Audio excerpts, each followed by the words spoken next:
La ilaha illallah Muhammadun Rasulullah alaihi salatullah wa alihi wal ahibba. Apa ayahnya? Nyan tamnyin. Tamnyin apa? Mudhaf ilaih gekun bagi. Najib apa ayat yang bermula ke mubtada? Tiga. Bermula ke mubtada ke i'rab Allah menyoi Tengkuji ke khabar oleh ngelah jika pa'i wahirakan Naipa ingan mafu'oi geken akan Allah gesifat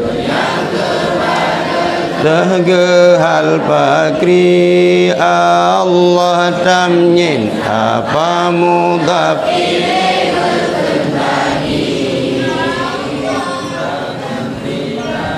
Anpane hodi ila bakri likaf dilampakan pada fi'ala Allah ge dijilazim tayang pusyaran Allah idza su'ilat dijih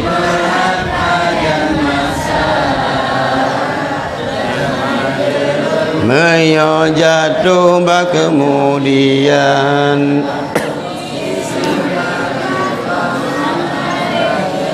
si bodoh-bodoh danyo urang Aceh yang na tinggal dalam daya ada yang bejut ya nah yang hana mutulis bak nazam yan nazam ata nitu karang yang nazamnya li Abu Sulimum je Ludo sempurna li almarhum ayah Samahani. Ilung na bak nazamnya yang hana mufhum hana sempat lu nak tayang bak ayah. Nah, hingga na itu part beda antara pak ilahi dengan pak idam mudmar. Nah, nya nasid.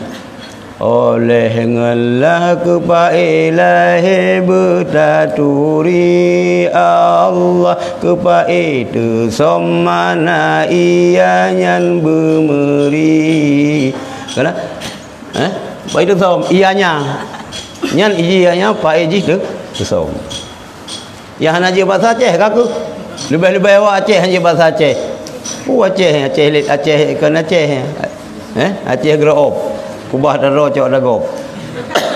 Nah, maka dalam dayak ni wajib bujut bahasa Aceh. Bahasa Aceh wajib bujut, bahasa Arab wajib bujut. Bahasa Indonesia nak lupa halal sikitnya cakap daro tu. Kan.